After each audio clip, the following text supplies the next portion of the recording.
भगवान अपने भक्तों के लिए क्या क्या लीला करते हैं ना।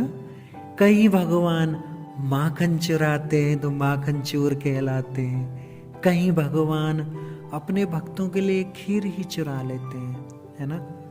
चौराग्रगण्य अष्टक में तो भगवान को चोर कहकर बताया। ब्रजे प्रसिद्धम नवनीत चोरम, ब्रज में जो प्रसिद्ध चोर है वो श्री कृष्ण।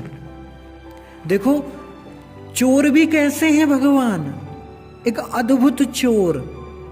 संसार में अगर कोई चोर चोरी करता है तो दूसरे व्यक्ति को दुख ही देता है ना। सामान ले जाते हैं, सारा घर को खाली कर देते हैं, सोना चांदी लोगों को दुख दे के जाते हैं। लेकिन श्री कृष्ण जब चोरी करते हैं तो दुख देने जाते हैं, दुख मिलता है? नहीं नहीं, वहां तो आनंद और मिलता है उनको। जितना श्री कृष्ण भक्तों के घरों में चोरी करते हैं, माखन चुराते हैं, तो भक्तों को आनंद होता है। भगवान क्या करते हैं, कौन सी चोरी करते हैं? अनेक जन्मार्जित पाप चोरम। ऐसा चोर कहीं आपने देखा है कि जो दूसरे को सुखी प्रदान कर जाए, है ना, दूसरे को मतलब पाप हर जाए, दूसरे को पाप लेके चला जाए, है ना? नहीं, वो केवल श्री कृष्ण हैं जो अनेक जन्मार्जित पाप चोरम, जो अनेक जन्मों के पापों को चुरा लेते। ऐसा कोई चोर देखा है? एक लीला तो श्री कृष्ण की इतनी मधुर लीला है, जिन्होंने अपने भक्त के लिए खीर तक चुरा ली। खीर एक बार ना उड़ीसा में रेमुणा में श्री माधवेंद्र पुरीपाद, जो हमारी गुरु परंपरा में जो माधवेंद्र पुरीपाद जी हैं, वो ना वृंदावन में रहते थे। तो उनको एक बार स्वप्न में गोपाल जी के दर्शन हुए। गोपाल जी उनको कहते हैं कि माधवेंद्र, मैं ना जमीन के अंदर रहता हूँ ना, जमीन के अंदर उनका विग्रह पड़ा था। तो उन्होंने कहा था उनको स्वप्न में कि मेरे अंदर ना बहुत गर्मी हो गई है, मैं मतलब शीतल होना चाहता हूँ, तो आप ऐसा करो मेरे लिए ना मलयज चंदन लेने के लिए जाओ आप, तब मेरी जो है गर्मी दूर होगी। फिर क्या हुआ, माधवेंद्र पुरीपाद मतलब वृद्ध हैं, वो चंदन लेने के लिए उड़ीसा, वृंदावन से उड़ीसा, वो भी पैदल पैदल वहां पे वो गए। कितने महीने लगे होंगे उनको, है ना। कैसी प्रेम है मतलब भक्त और भगवान का। वो रेमुणा में पहुंच गए, उड़ीसा में। वहां एक गोपीनाथ जी का सुंदर मंदिर था, और गोपीनाथ जी के सुंदर दर्शन करके वो एकदम प्रेम में विह्वल हो उठे।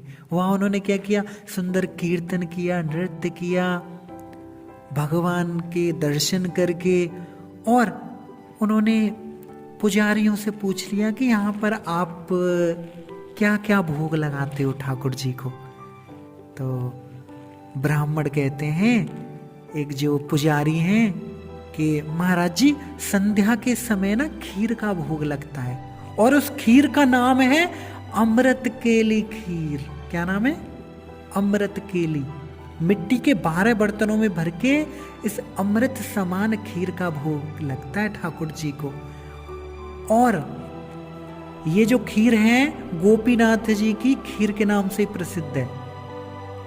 ऐसा खीर का भोग पृथ्वी पर और भी कहीं नहीं मिलता है।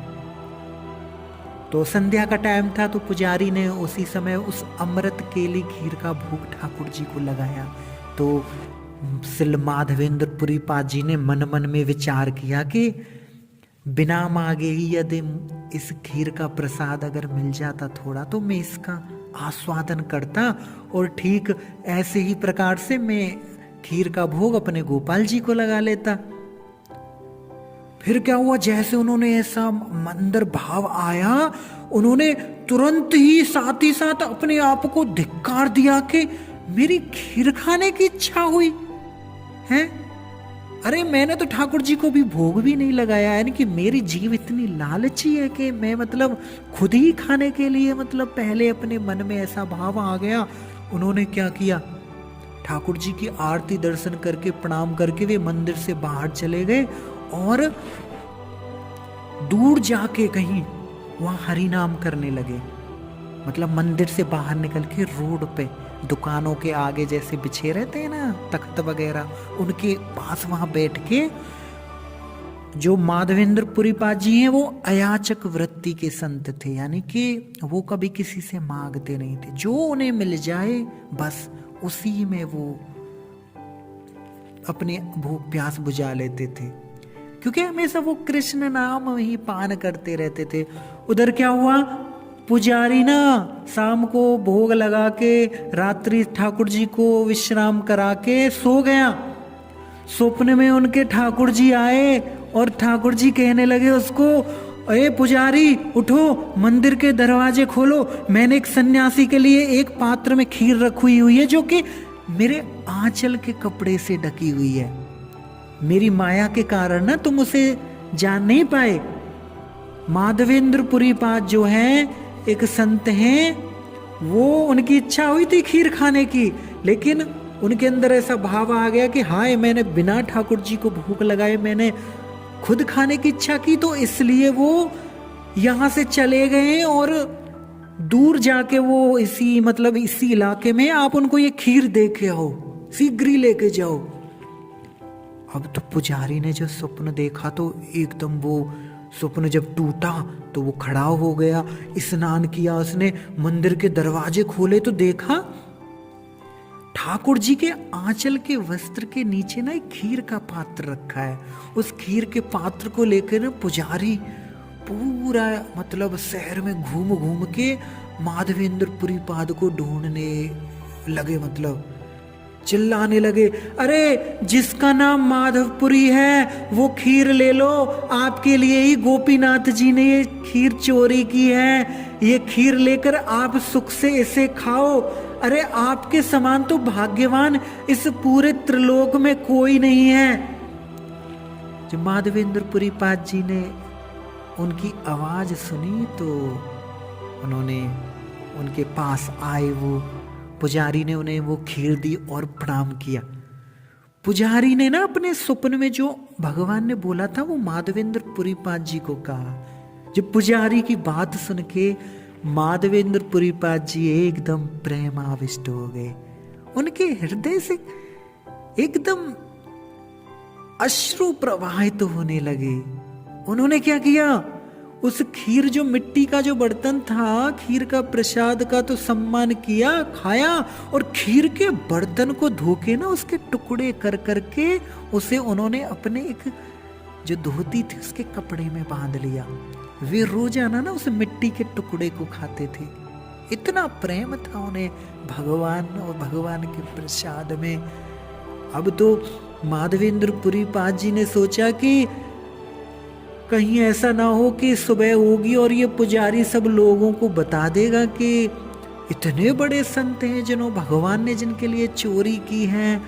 कहीं ऐसा ना हो मेरे अंदर प्रतिष्ठा आ जाए, मेरा भजन साधन नष्ट हो जाए, क्योंकि लोग तो फिर मेरा सम्मान करेंगे। जहाँ चमत्कार है वही नमस्कार है ना, लोग वही नमस्कार करते हैं। तो इसी प्रतिष्ठा के भय से वो जैसे रात्रि समाप्त होने वाली है, सुबह सुबह ही माधवेंद्र पुरीपाद जी गोपीनाथ जी को दूर से प्रणाम करके सीधा नीलांचल की ओर प्रस्थान कर गए। वो तो देखो भगवान अपने भक्तों के लिए कैसी कैसी लीलाएं करते हैं, खीर भी चुरा लेते हैं, पुजारी को भी नहीं पता चला।